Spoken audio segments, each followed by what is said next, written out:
හැමෝටම Life in Romania YouTube channel එකට හැමෝම ආදරයෙන් පිළිගන්නවා. ඉතින් හැමෝම හොඳින් ඇති කියලා හිතනවා. මම අද ඔයාලට අලුත් වීඩියෝ එකක් අරගෙන ආවා family visa සම්බන්ධව. ඉතින් family visa documents හදාගන්න විදිහ මම ඔයාලට කලින් වීඩියෝ එකක් අරගෙන ආවා. ඉතින් ඒකේ link එක මම ඔයාලට මේ description box එකේ දාන්නම්. ඒ වීඩියෝ එක බලන්න මම step by step A video එකේ පැහැදිලි කරලා තියෙනවා documents ටික හදාගන්නේ කොහොමද කියලා. ඉතින් මේ වීඩියෝ එකේදීත් මම ඔයාලට අලුත් තොරතුරු කීපයක් සහ ඩොකියුමන්ට්ස් ටික හදාගන්නේ කොහොමද දැන් ෆැමිලි වීසා ඇප්ලයි කරනකොට ඔයාලා කොහොමද මේ කටයුතු කරගන්නේ කියලා තමයි මම විස්තර කරන්න හිතුවේ. ඉතින් කලින් වගේම තමයි ලොකු වෙනස්කම් සිද්ධ වෙලා නැහැ. නමුත් ඔයාලා මේ වීසා එකට ඇප්ලයි කරනකොට විශේෂයෙන් සැලකිලිමත් වෙන්න ඕන කාරණා කීපයක් තියෙනවා. ඉතින් මෙන්න මේ කාරණා නිසා ගොඩාක් දෙනෙක්ගේ ෆැමිලි වීසා රිජෙක්ට් වෙනවා. ඉතින් ගොඩක් දෙනෙක් මේ වීසා එකට ඇප්ලයි කරන්න ලෝයර්ස්ලා තෝරගන්නවා සහ සෙල්ෆ් ඇප්ලයි කරනවා. ඉතින් හැමෝම කල්පනා කරන්න ඕන අපි දෙයක් කරනකොට උපරිම රිස්ක් එක අඩු වෙන විදිහට වැඩ කරගන්න. ලෝයර් කෙනෙක් ඇප්ලයි කරත් සෙල්ෆ් ඇප්ලයි කරත් ඩොකියුමන්ට්ස් වල ප්‍රශ්න තියෙනවා නම් සහ ඉමිග්‍රේෂන් එකේ ඔෆිසර්ස්ලාගේ තීරණ අනුව ඉන්විටේෂන් රිජෙක්ට් වෙන අවස්ථා තියෙනවා. ඒ නිසා අපි හැමෝම මේ වීඩියෝස් බලලා විස්තර හොයලා ඉමිග්‍රේෂන් එකෙන් අහලා තමන්ගේ ප්‍රොසෙස් එක සාර්ථක කරගන්න උපරිම රිස්ක් එක අඩු වෙන විදිහට වැඩ කරගන්නවා නම් හොඳයි කියලා තමයි මම හිතන්නේ. ඔයාලට දැන් බලන්න පුළුවන් ස්ක්‍රීන් එකේ ලංකාවෙන් ඔයාලා ලෑස්ති කරගන්න ඕන ඩොකියුමන්ට්ස් මොනවාද කියලා. ඉතින් වයිෆ් හරි හස්බන්ඩ් හරි ලංකාවෙන් එන්න බලාපොරොත්තු වෙනවා නම් එයාගේ බර්ත් සර්ටිෆිකේට් එක අවශ්‍ය වෙනවා. ඒ වගේම දරුවෝ එන්න ඉන්නවා නම් එයාලගේ බර්ත් සර්ටිෆිකේට් ඕනේ. පොලිස් රිපෝට් එක ඔයාලගේ ඉමිග්‍රේෂන් එකෙන් අවශ්‍ය වෙනවා නම් ඒකත් සබ්මිට් කරන්න අවශ්‍ය වෙනවා. ඒ වගේම මැරිඩ් සර්ටිෆිකේට් එක ඇෆිඩවිට් එක පාස්පෝර්ට් කොපීස් සහ පාස්පෝර්ට් සයිස් ෆොටෝස් තමයි මේකට ඕන වෙන්නේ. මේ ඩොකියුමන්ට්ස් ටික තමයි දැනට ෆැමිලි වීසා ඇප්ලයි කරනකොට ලංකාවෙන් රුමේනියාවට ගෙන්න ගන්න අවශ්‍ය වෙන්නේ. ඉතින් මෙතනින් ඔයාලා මේ බර්ත් සර්ටිෆිකේට් එක ඒ කියන්නේ මේ වයිෆ් හරි හස්බන්ඩ් හරි ලංකාවෙන් එන්න ඉන්න කෙනාගේ බර්ත් සර්ටිෆිකේට් එක සමහර ඉමිග්‍රේෂන් වලින් අවශ්‍ය වෙන්නේ නැහැ කියලා කියනවා. ඉතින් ගොඩාක් දෙනෙක් අහනවා මේ බර්ත් සර්ටිෆිකේට් එක අවශ්‍ය නැහැ නේද කියලා. ඉතින් ඔයාලා හරියටම ඔයාලා ඉන්න සිටි එකේ ඉමිග්‍රේෂන් එකේ ඩොකියුමන්ට්ස් කොහොමද සබ්මිට් කරන්න කියලා ඉමිග්‍රේෂන් එකට ගිහිල්ලා අහලා දැනගන්නවා නම් ඔයාලට ගොඩක් පහසු වෙයි. මොකද මෙහි ඒ කියන්නේ රුමේනියාවේ මේ ඉමිග්‍රේෂන් එකෙන් ඉමිග්‍රේෂන් එකට මේ ඩොකියුමන්ට්ස් බාර ගන්න විදිහ පොඩි වෙනස්කම් තියෙනවා. ඉතින් ඒ නිසා හරියටම මේක අවශ්‍ය වෙනවද නැද්ද කියන එක තීරණය කරන්න වෙන්නේ අදාළ ඉමිග්‍රේෂන් එකකින්ම තමයි. මොකද මේ දිවුරුම් ප්‍රකාශයත් ඒ වගේ. තනියෙන් එන කෙනෙක් නම්, ඒ කියන්නේ පොඩි අය නැති කෙනෙක් එනවා නම් රුමේනියාවට එයාගේ මේ දිවුරුම් ප්‍රකාශය සමහර ඉමිග්‍රේෂන් වලින් ගන්නෙ නැහැ. සමහර ඉමිග්‍රේෂන් වලින් මේ ඇෆිඩවිට් එක ගන්නවා. මොකද යාලට බාර දෙන ඩොකියුමන්ට්ස් ටික ගන්නවා. මේක අත්‍යවශ්‍යයි කියලා තාම නීතියක් රුමේනියාවේ හැමතැනම එකම නීතියක් ක්‍රියාත්මක වෙන්නේ නැහැ. ඉතින් ඉමිග්‍රේෂන් එකෙන් ඉමිග්‍රේෂන් එකට මේවා වෙනස් වෙන නිසා තමන්ගේ සිටි එකේ අදාළ ඉමිග්‍රේෂන් එකෙන් මේවා හරියටම කොහොමද සබ්මිට් කරන්න ඕන කියලා ඔයාලට දැනගන්න පුළුවන්. මේකට ඉමිග්‍රේෂන් එකේට ගිහාම ඔයාලට යන්න පුළුවන් without appointment. ඔයාලට ඉන්ෆෝමේෂන්ස් ගන්න පුළුවන් ටයිම් තියෙනවා. ඔයාලා ඒක සර්ච් කරලා බලලා ඒ ටයිම් එකට ගියාම යාලා මේ විස්තර දෙනවා. ඔයාලා ඒ අනුව මේ ඩොකියුමන්ට්ස් ටික හදා ගන්නවා නම් ගොඩක් පහසු වෙයි ඔයාලට. නැත්තම් මේ එක ඩොකියුමන්ට් එකක් වෙනුවෙන් ඔයාලා ආයේ සෑහෙන වියදමක් කරන්න වෙනවා. මොකද ලංකාවෙන් ආයෙ හදලා ගෙන්න ගන්න ගියාම ඔයාලා ට්‍රාන්ස්ලේටර් කෙනෙක් ළඟට යන්න ඕනේ, ලෝයර් කෙනෙක් ළඟට යන්න ඕනේ, ඇෆිඩවිට් එකක් සර්ටිෆයි කරනවා නම් ආයෙ සුප්‍රීම කෝර්ට් යන්න ඕනේ. එතකොට ෆොරින් මිනිස්ට්‍රි යන්න ඕනේ, ලංකාවේ රුමේනියන් එම්බසි එකට යන්න ඕනේ. ඒ වගේම රුමේනියාවේ එව්වට පස්සේ රුමේනියාවේ ෆොරින් මිනිස්ට්‍රි එකෙත් සර්ටිෆයි කරන්න ඕනේ. ඉතින් බුකරෙස්ට් අවට කෙනෙක් නෙමෙයි නම් ඒකටත් වෙනම වියදමක් කරගෙන යන්න ඕනේ. ඒ වගේම දැන් DHL වලටත් ලොකු වියදමක් යනවා ඔයාලට එක ඩොකියුමන්ට් එකක් කෙව්වත්. ඉතින් මේවා ඒ නිසා ඔයාලා හදලා තියාගත්තා කියලා ඔයාලට මේක අහක යන්නේ නැහැ. දරුවොත් එක්ක එනවා නම් දරුවන්ගේ වැඩ කටයුතු වලට මේ ડોකියුමන්ට් ඉස්සරහට ඕන වෙනවා. මොකද එයාලට රජයෙන් මුදල් ගෙවන අවස්ථාවල් තියෙනවා. ඒ අවස්ථාවල් වලදී ඔයාලගේ බර්ත් සර්ටිෆිකේට්, මැරේජ් සර්ටිෆිකේට් ඔයාලට ඉදිරිපත් කරන්න වෙනවා. ඉතින් මේ එක ડોකියුමන්ට් එකක් හදලා තියාගත්තා කියලා ඒ ගැන ඔයාලා පසුතැවිලි වෙන්න එපා. හදන වෙලාවේ මේ ටික එකපාර හදලා තියාගන්න ඕන හොඳයි කියලා තමයි මම හිතන්නේ. බර්ත් සර්ටිෆිකේට් සහ මැරිජ් සර්ටිෆිකේට් එක ට්‍රාන්ස්ලේට් කරනකොට ඔයාලා විශේෂයෙන් සැලකිලිමත් වෙන්න ඕනේ. ගොඩාක් පරණ ඩොකියුමන්ට්ස් ට්‍රාන්ස්ලේට් එකට දෙන්න එපා. මාස 6ක් වගේ කාලයක් ඇතුළතදී ගත්ත බර්ත් සර්ටිෆිකේට් සහ මැරේජ් සර්ටිෆිකේට් තමයි ට්‍රාන්ස්ලේට් කරන්න ඕනේ. එහෙම නැති වුණොත් ඔයාලට විදේශ කටයුතු අමාත්‍යාංශයේ සර්ටිෆයි කරනකොට ගැටලු මතුවෙන්න පුළුවන්. ඒ මොකද ඒගොල්ලන්ගේ සිස්ටම්ස් වල තියෙන්නේ මෑත කාලීනව සයින් කරන ප්‍රාදේශීය ලේකම්ලගේ සයින්ස් විතරයි. ගොඩාක් පරණ ඩොකියුමන්ට්ස් ට්‍රාන්ස්ලේට් කරොත් ඔයාලට සර්ටිෆයි කරද්දි ගැටලු මතුවෙන්න පුළුවන්. ඒ නිසා තමයි ඔයාලට මාස 6ක් වගේ කාලයක් ඇතුළතදී ගත්ත බර්ත් සර්ටිෆිකේට් එකක් ට්‍රාන්ස්ලේට් කරන්න කියන්නේ. ඉතින් මේ ඩොකියුමන්ට්ස් ටික ඔයාලා ඉංග්‍රීසි වලට ට්‍රාන්ස්ලේට් කරගත්තට පස්සේ ඉස්සෙල්ලාම ඔයාලා දිවුරුම් ප්‍රකාශයක් හදනවා නම් දිවුරුම් ප්‍රකාශය ඔයාලා ට්‍රාන්ස්ලේටර් කෙනෙකුට කියලා හදාගන්නවා නම් ඒක ලෝයර් කෙනෙක් සර්ටිෆයි කරන්න ඕනේ. ලෝයර් කෙනෙක් සර්ටිෆයි කරන්න යනකොට ඔයාලා අනිවාර්යයෙන්ම රුපියල් 50 මුද්දරයක් අරන් ගිහලා මුද්දරයේ උඩ තමයි සයින් කරන්න ඕනේ. ලෝයර් ඉස්සරහා ඔයාලා සයින් කරගන්න ඕනේ. ලෝයර් කෙනෙක්ම මේ ડોකියුමන්ට් එක හදනවා නම් එයාලා ඔයාලට කියයි මේක සයින් කරන්න එනකොට 50 මුද්දරයක් අරන් එන්න කියලා. ඉතින් ඒ විදිහට දිවුරුම් ප්‍රකාශයත් ඔයාලා ලෑස්ති කරගෙන ඒක සුප්‍රීම කෝට් එකේ සර්ටිෆයි කරගන්න ඕනේ ඉස්සෙල්ලාම. මේ සුප්‍රීම කෝට් එකේ සර්ටිෆයි කරන්න අපොයින්ට්මන්ට් අවශ්‍ය වෙන්නේ නැහැ. සුප්‍රීම කෝට් එකේ වෙනමම ඔෆිස් එකක් තියෙනවා. ඔයාලගේ දිවුරුම් ප්‍රකාශයට සයින් කරන ලෝයර්ගේ සයින් එක සර්ටිෆයි කරන එක තමයි එතනදී කරන්නේ. මොකද එයා සුප්‍රීම කෝට් එකේ රෙජිස්ටර්ඩ් ලෝයර් කෙනෙක්ද කියලා තමයි ඒකෙන් බලන්නේ. ඉතින් ඔයාලා එතනට අරන් ගිහිල්ලා ඒ ડોකියුමන්ට් එකත් ඒ විදිහට සර්ටිෆයි කරගන්න ඕනේ. ඊට පස්සේ ඔයාලා මේ ඔක්කොම ඩොකියුමන්ට්ස් ටික ෆොරින් මිනිස්ට්‍රි එකේ සර්ටිෆයි කරගන්න ඕනේ. ලංකාවේ ෆොරින් මිනිස්ට්‍රි එකේ. මේක ඔයාලා අදාළ ප්‍රදේශයේ ලංකාවේ දැන් ෆොරින් මිනිස්ට්‍රි ඔයාලා ඉන්න ප්‍රදේශයත් එක්ක සර්ටිෆයි කරගන්න පහසු තැනකින් ඔයාලට කරගන්න පුළුවන්. ඊට පස්සේ මේ ඩොකියුමන්ට්ස් ලංකාවේ රුමේනියන් එම්බසි එකේ සර්ටිෆයි කරගන්නත් පුළුවන්. එහෙම නැත්නම් ඔයාලට මේ ඩොකියුමන්ට්ස් ටික රුමේනියාවට එවලා රුමේනියාවේ ලංකාවේ එම්බසි එකෙන් සර්ටිෆයි කරගන්නත් පුළුවන්. හැබැයි ලංකාවේ තියෙන රුමේනියන් එම්බසි එකේ මේක සර්ටිෆයි කරන්න සල්ලි ගන්නෙ නැහැ. අපි අපොයින්ට්මන්ට් එකක් දාලා යන්න ඕනේ මේ රුමේනියන් එම්බසි එකට මේ ડોකියුමන්ට් සර්ටිෆයි කරන්න. ඒක ලංකාවේ එම්බසි එකෙන් කරනවා නම් තමයි මේ විදිහට අපොයින්ට්මන්ට් එකක් අවශ්‍ය වෙන්නේ. ඒකෙදි අපිට මුදල් අය කිරීමක් කරගන්න නැතුව මේ ડોකියුමන්ට්ස් ටික සර්ටිෆයි කරගන්න පුළුවන්. හැබැයි ඔයාලා රුමේනියාවට එවුවොත් රුමේනියාවේ තියෙන ලංකාවේ එම්බසි එකෙන් මේ ටික සර්ටිෆයි කරන්න මුදල් අය කිරීමක් කරනවා.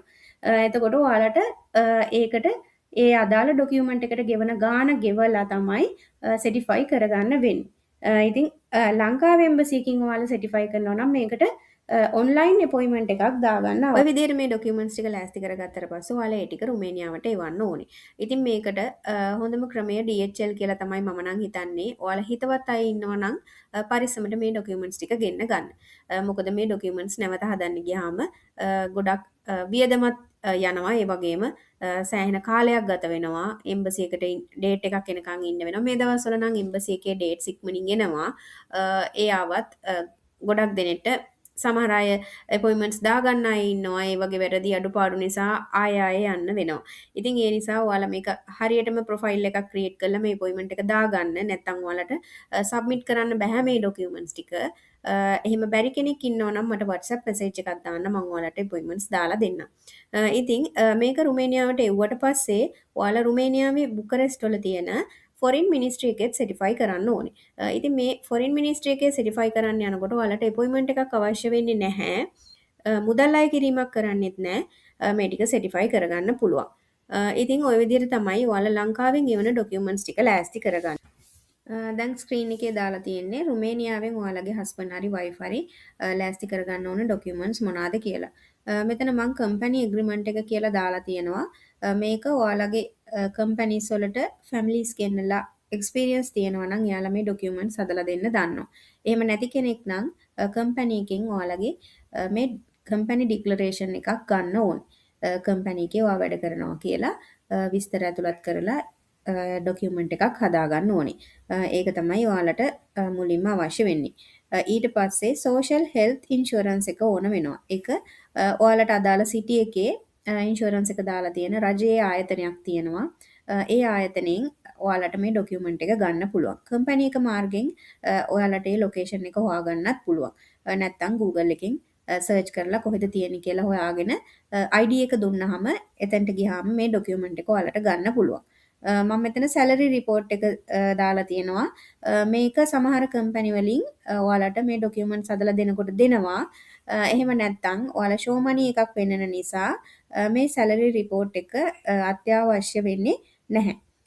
ඊළඟට ෂෝ මනි ඩොකියුමන්ට් එක. මෙන්න මේ ෂෝ මනි ඩොකියුමන්ට් එක ගැන මම ඔයාලට ඉස්සරහා ස්ලයිඩ් එක පැහැදිලි කරන්නම්. මේක මම මෙතන දාලා තියෙන්නේ 4050 ගානේ මාස 3කට කියලා. මේක ඉමිග්‍රේෂන් එකෙන් ඉමිග්‍රේෂන් එකට වෙනස් වෙනවා. ඊට පස්සේ අපාර්ට්මන්ට් එග්‍රීමන්ට් එක. මේකේ ඔයාලා රුමේනියාවට එන්න බලාපොරොත්තු වෙන ඔයාලගේ ෆැමිලි මෙම්බර්ස්ලාගේ නම් ඇඩ් කරලා ගන්න පුළුවන් නම් හොඳයි. සමහර ඉමිග්‍රේෂන් වලින් ඔයාලගේ මේ එන්න ඉන්න කට්ටියගේ නම් ඇඩ් කරලා ඉල්ලනවා. ඒ නිසා ඔයාලා එහෙම ගන්න පුළුවන් නම් හොඳයි. එහෙම නෑ කියලා අත්‍යවශ්‍යයි කියලා එකක්. ඊළඟට ඔයාලට ඕන වෙන්නේ රුමේනියාවේ නීත්‍යානුකූල TRC එක. මේ TRC එකේ ඇඩ්‍රස් එක අනිවාර්යයෙන්ම ඔයාලා ගන්න ඇපාර්ට්මන්ට් එකේ ඇඩ්‍රස් එකට මාරු වෙලා තියෙන්න ඕනේ. ඊට පස්සේ තමයි ඔයාලට මේ process එකට apply කරන්න පුළුවන් වෙන්නේ. ඒ වගේම TRC එක ඉස්සරහට අවුරුද්දකවත් කාල සීමාවක් තියෙනවා නම් තමයි මේ process එකට apply කරන්න වෙන්නේ. මොකද මේක ප්‍රැක්ටිකලි හිතලා බලනකොට මේ process එකට යන කාල සීමාව වැඩි. ඒ නිසා ඔයාලා මාස 3-4ක් තියෙද්දි මේ process එකට apply කරන්න බෑ. ඒ නිසා අනිවාර්යයෙන්ම ඔයාලගේ TRC එක අවුරුද්දක්වත් කාලයක් තියෙනවා නම් තමයි මේ process එකට apply කරන්න පුළුවන් වෙන්නේ.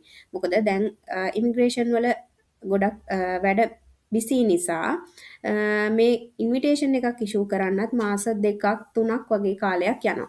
ඉතින් ඒ නිසා ඊට පස්සේ වීසා ඇප්ලයි කරන්න ඕනේ. වීසා ඇප්ලයි කරාට පස්සේ එතනත් මාසයක් එකහමාරක් වගේ කාලයක් යනවා. ඉතින් ඩොකියුමන්ට්ස් හදාගන්න කාලෙත් එක්ක බලනකොට ඔයාලට මේක අවුරුද්දකවත් කාලයක් TRC එක තියෙනවා නම් තමයි මේක ඇප්ලයි කරන්න වෙන්නේ. ඒ නිසා ඔයාලා මේක ප්ලෑන් කරනවා නම් ඒ හැමදේම ගැන පොඩ්ඩක් හිතලා තමයි මේ වැඩේ කරන්න පටන් ගන්න ඕනේ. ඊට පස්සේ මෙන්න මේ ඩික්ලරේෂන් එකක් හදාගන්න ඕනේ. මේ ඩික්ලරේෂන් එක ගැනත් මම ඔයාලට ඉස්සරහා ස්ලයිඩ් එකක විස්තර කරන්නම්. මේ ඩික්ලරේෂන් එක හදන්නේ රුමේනියාවේ නෝතර් කෙනෙක්. ඉතින් මම ඔයාලට ඉස්සරහට ස්ලයිඩ් එකක ඒ ගැන විස්තර දාලා තියෙනවා. මෙතන මම විශේෂයෙන්ම මෙන්ෂන් කරලා තියෙන්නේ ෂෝ මනි ඩොකියුමන්ට් එක සහ අපාර්ට්මන්ට් ඩොකියුමන්ට් එක. මේකෙනුත් මෙන්න මේ ෂෝ මනි ඩොකියුමන්ට් එක ඔයාලා හදාගන්නකොට මේ දවස්වල යන විදිහ තමයි මම මෙතන දාලා තියෙන්නේ. තව ඉස්සරහට මේකේ වෙනසක් වෙයිද දන්නේ නැහැ. මොකද දැනට 4050 ගානේ මාස 3 හෝ 6 තමන් ඉන්න සිටි එකට අදාළ ඉමිග්‍රේෂන් එකකින් ඉල්ලන විදිහට අපි මේ ඩොකියුමන්ට් එක දෙන්න ඕනි. තවමත් එකපාර සල්ලි දාලා බැංක් ස්ටේට්මන්ට් එක අරන් දෙනවා සමහර අය. එහෙම ඉමිග්‍රේෂන් තියෙනවා. මේ ළඟදීත් ඒ විදිහට කරපු අය ඉන්නවා. නමුත් මට කියන්න බෑ එකපාර සල්ලි දාලා මේක පෙන්නුවොත් ඔයාලගේ ඉන්විටේෂන් එකට ප්‍රශ්නයක් වෙන්නේ නෑ කියලා කියන්න බෑ. අපි මං කලිනුත් කිව්වා වගේ රිස්ක් එක අඩු වෙන විදිහට වැඩ කරන්න අපි හැමෝම උත්සාහ කරන්න ඕනේ. ඉතින් ඔයාලා ඒකේ වගකීම ගන්නවා නම් මේ විදිහට එකපාර සල්ලි දාලා මේ ඩොකියුමන්ට් එක අරගත්තොත් හොඳයි කියලා ඒක තමන් අතේ තමයි මේ රිස්ක් එක තියෙන්නේ. මොකද ඇඩ්වයිස් කරන අයට ඒක වගකීමක් ගන්න බෑ. මොකද මේකේ නීතිය නම් දැන් තමන්ගේ සැලරි එකෙන්ම සල්ලි ටික ටික එකතු කරගෙන තමන්ගේ ෆැමිලි එක නඩත්තු කරන්න පුළුවන් කියන එක පෙන්වන එක තමයි දැන් තියෙන නීතිය. ඉතින් ඔයාලට පැහැදිලි ඇති කියලා මං හිතනවා. ඉතින් ඒ නිසා මේකට ප්ලෑන් කරනවා නම් හොඳම දේ තමයි තමන් ටික ටික සල්ලි එකතු කරගෙන බැංක් ස්ටේට්මන්ට් එක හදාගන්න එක. මාස 3 හෝ 6 අදාළ සිටි එකට පෙන්වන්න ඕන විදිහට ඉමිග්‍රේෂන් එකකින් ඔයාලා අහලා ඒ විස්තර හරියටම දැනගෙන තමයි මේකට ඇප්ලයි කරන්න ඕනේ. ඉතින් ඔන්න ඔය ටික තමයි ෂෝ මනි ඩොකියුමන්ට් එක ගැන විශේෂයෙන් කියන්න ඕනේ. මේකට දැන් අපි ඉන්විටේෂන් එකට සබ්මිට් කරාට පස්සේ මාසයක් විතර යනකොට අපිට අපාර්ට්මන්ට් එක බලන්න එනවා. ඒ ආවට පස්සෙත් ඔයාලගෙන් බැංක් ස්ටේට්මන්ට් එකක් ඉල්ලන්න පුළුවන්. ඊට පස්සේ ඉන්විටේෂන් එක දෙන්නේ හෙටයි කියලා අද වගේ මේල් එකක් එවනවා හෝ කෝල් එකක් දෙනවා බෑන්ක් ස්ටේට්මන්ට් එකක් ගෙනල්ලා දෙන්න අපිට මේ ඔයාලගේ ඉන්විටේෂන් එක ඉෂූ කරන්න කියලා. එතකොට අපි ඒ අවස්ථාවල් වලදී බෑන්ක් ස්ටේට්මන්ට් දෙන්න අපි ළඟ සල්ලි රෙඩි කරගෙන තියාගන්න ඕනේ. ඒ නිසා තමයි මම ඔයාලට පැහැදිලි කරේ මේක එක එක්කෙනාගෙන් ඉල්ලලා account එකට දාලා සල්ලි පෙන්වන්න හැකියාවක් දැන් නැහැ කියලා. ඉතින් ඊට අමතරව තමයි එක එක්කෙනාගේ නම් වලින් බැංක් ට්‍රාන්ස්ෆර් කරගත්තාම අපිට බැංක් හිස්ටරි එකක් ඉල්ලුවොත් එහෙම බැංක් ඩීටේල්ස් වැටෙනවා අනිත් අයගේ. ඉතින් ඔයාලා මේ විදිහට සල්ලි එකතු කරගන්නවා නම් කාලයක් තිස්සේ තමන්ම ඩිපෝසිට් කරලා මේ බැංක් ස්ටේට්මන්ට් එක හදාගන්නවා නම් තමයි හොඳ. ඉතින් ඔය වගේ විශේෂ දේවල් ටිකක් තමයි මම මේ බැංක් ස්ටේට්මන්ට් එක සම්බන්ධව ඔයාලට කියන්න බලාපොරොත්තු වුණේ. ඊළඟට ඔයාලා apartment එකක් ගන්නකොට කලින් වගේ දැන් කරන්න බෑ ඒකත් විශේෂයෙන්ම මේ housing law එකට අනුව ඔයාලගේ පවුලේ සමාජිකයෝ family members ලා ගානට අදාළ rooms ගාන ඒ වගේම ඒ වර්ග මීටර් ගාන අන්න ඒ ටික සම්පූර්ණ කරලා තියෙන්න ඕනේ apartment එකක් ගන්නකොට. මම ඔයාලට housing law එක මේකේ මෙන්ෂන් කරලා තියෙනවා ඉස්සරහා ස්ලයිඩ් එකක ඔයාලා එක වීඩියෝ එක පෝස්ට් කරලා ඒකේ ස්ක්‍රීන්ෂොට් එකක් අරගෙන තියාගන්න. එතකොට ඔයාලට මේ housing law එක කොහොමද කියලා බලන්න පුළුවන්. ගොඩාක් ඉමිග්‍රේෂන් වල දැන් මේ housing law එක බලනවා. ඉතින් ඒ විදිහට ඔයාලා මේ ගෙයක් ගන්නකොට කාමර ප්‍රමාණය සහ ඔයාලගේ ෆැමිලි මෙම්බර්ස්ලා ගානට අනුව ඔයාලට ඒක කොහොමද කරන්න කියන එක තීරණය කරන්න වෙනවා. මෙතන මම ඔයාලට මේ ස්ක්‍රීන් එකේ දාලා තියෙන්නේ housing law එක කොහොමද තියෙන්නේ කියලා. මේකේ ෆස්ට් රෝ එකේ තියෙන්නේ ෆැමිලි මෙම්බර්ස්ලා ගාන 1 2 3 4 5 කියලා ඔයාලට බලන්න පුළුවන්. ඒ ෆැමිලි මෙම්බර්ස්ලා ගානට ඔයාලට මේකේ අන්තිමට තියෙනවා අන්තිම එක නෙමෙයිට මෙහා පැත්තේ එක ගෙදර සම්පූර්ණ වර්ග මීටර ගාන කොහොමද තියෙන්න ඕනේ කියලා. එක්කෙනෙක් ඉන්නවා නම් 37යි, දෙන්නා නම් 52යි, තුන් දෙනා නම් 66යි. තුන් දෙනා කියන්නේ ලංකාවෙන් වයිෆ් සහ දරුවා එක දරුවෙක් ඉනවා නම් රුමේනියාවේ ඉන්න හස්බන්ඩ්ුයි එතකොට සම්පූර්ණ ෆැමිලි මෙම්බර්ස්ලා තුන් දෙනයි. අන්න ඒ විදිහට තමයි ඕකේ housing law එක හදලා තියෙන්නේ. ඉතින් ඔයාලා ඒකේ විදිහට apartment එකක් හොයාගන්න ඕනේ. මේ apartment එකක් හොයාගන්නකොට ඔයාලා අනිවාර්යයෙන්ම රජයට tax එකක් ගෙවන apartment එකක් වෙන්න ඕනේ. මොකද අනෆ් එකට ඒ කියන්නේ රජයේ භාණ්ඩාගාරය මේකට tax එකක් ගෙවන්නේ නැත්නම් TRC එක අපිට හදාගන්න බැරි වෙනවා. TRC එක හදන්න පුළුවන් වෙන්නේ රජයේ tax එකක් ගෙවන apartment එකකට විතරයි. ඒ නිසා ඔයාලා මේ apartment එකක් හොයාගන්නකොට විශේෂයෙන් ඒ දේ ගැනත් සැලකිලිමත් වෙලා මේ විදිහ tax එකක් ගෙවන apartment එකකුත් වෙන්න ඕන මේ process එකට apply කරනවා නම්. ඉතින් මම ඔයාලට මේ ඊළඟට ස්ලයිඩ් එකේ දාලා තියෙන්නේ declaration එක සහ affidavit එක ගැන. මේ ඇෆිඩවිට් එකක් කියන්නේ ලංකාවේ දරුවොත් එක්ක රුමේනියාවට එන අය අනිවාර්යෙන් හදන්න ඕන ඩොකියුමන්ට් එකක්. මේක වයිෆ් විතරක් හරි හස්බන්ඩ් විතරක් හරි එනවා නම් මේ ඇෆිඩවිට් එක ගොඩක් ඉමිග්‍රේෂන් වලින් ඉල්ලන්නේ නැහැ. නමුත් මේක ගොඩාක් අය හදනවා. ඉතින් මේක හදාගත්තා කියලා ඇත්තටම මේ ඩොකියුමන්ට් එක අත්‍යවශ්‍යයි කියලා නෑ තනියෙන් එන කෙනෙකුට. මොකද මේක ඉමිග්‍රේෂන් වලට දුන්නාම සමහර ඉමිග්‍රේෂන් වලින් ගන්නවා සමහර ඉමිග්‍රේෂන් වලින් ගන්නෙ නැහැ. මේ ඇෆිඩවිට් එකක් ඔයාලගේ නම් වෙනස් වෙලා හරි ලංකාවේ නමක අකුරු වෙනස් වෙලා තියෙනවා නම් හරි ඒ වගේ ගැටලු තියෙනවා නම් මේ ඇෆිඩවිට් එකක් අනිවාර්යෙන් හදාගන්න ඕනේ.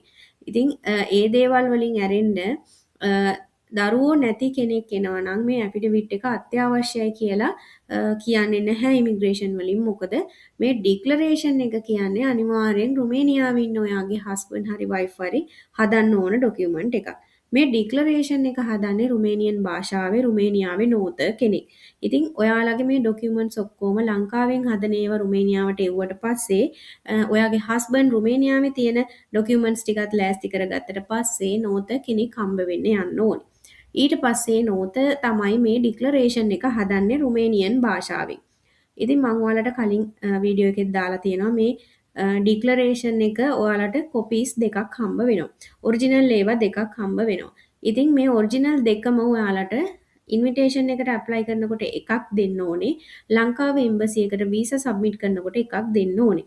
ඉතින් ITRC එක හදා ගන්නකොට ඔයාලට එකක් අවශ්‍ය වෙනවා.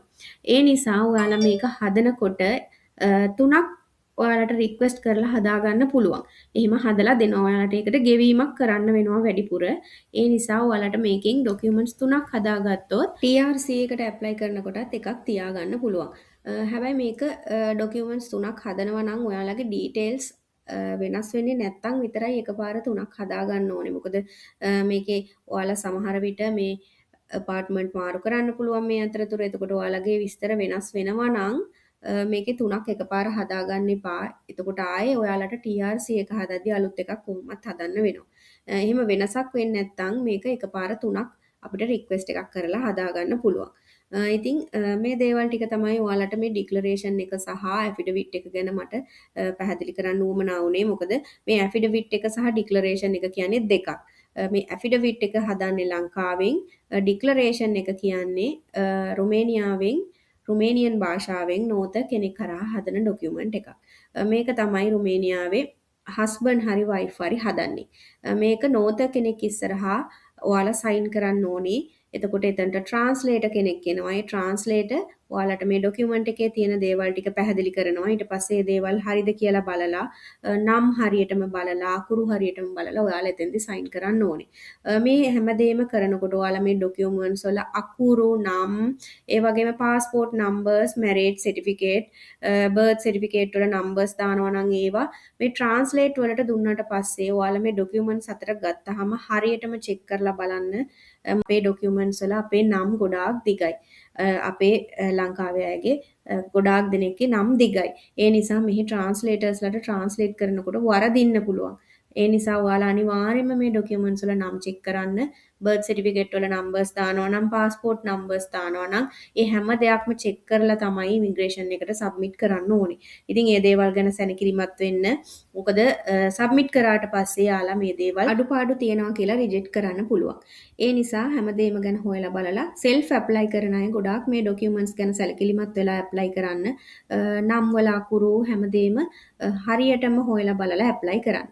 මොකද නෝත කෙනෙක් කරහා ඇප්ලයි කරත් එයා රෙස්පොන්සිබිලිටි එකක් ගන්න නෑ මේ ඩොකියුමන්ට්ස් වල අකුරු වල අඩුපාඩු හැමදේම ගැන එයා බලන්නේ නැහැ. ඔයාලා තමයි ඔයාලගේ නම් වල එතකොට අනිත් දාන නම්බර්ස් ඒ හැමදේම ඇඩ්‍රස් ඕවා මේ වගේ අඩුපාඩු තියෙනවද කියලා චෙක් කරලා දෙන්න ඕනේ. මොකද මෙහි අයට අපේ දේවල් ට්‍රාන්ස්ලේට් කරාට පස්සේ ඔක හරිද වැරදිද කියලා එකක් ගානේ චෙක් කරන්නේ නැහැ. අන්න ඒක ගැන හොඳටම සැලකිලිමත් වෙන්න. මොකද මට ඒ වගේ ලොකු අවස්ථාවක් ආවා පුතාගේ බර්ත් සර්ටිෆිකේට් එකක් ට්‍රාන්ස්ලේට් කරාට පස්සේ. ප්‍රධාන වැරැද්දක් කරලා තිබුණා. මට ඒ ඩොකියුමන්ට් එක රිජෙක්ට් කරා අලෝකත්සයකට පුතාගේ ඩොකියුමන්ට් එකක් දුන්නට පස්සේ.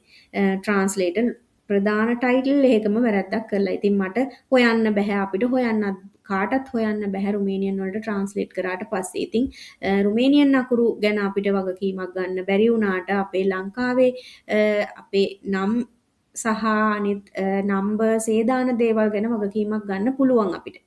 මොකද මේ දේවල් හරියට දාලා තියනවද කියලා චෙක් කරන එකේ වගකීම අපේ අතට ගන්න පුළුවන්. ඒ නිසා හැමදේම සබ්මිට් කරන්න කලින් ඩබල් චෙක් කරලා සබ්මිට් කරන්න.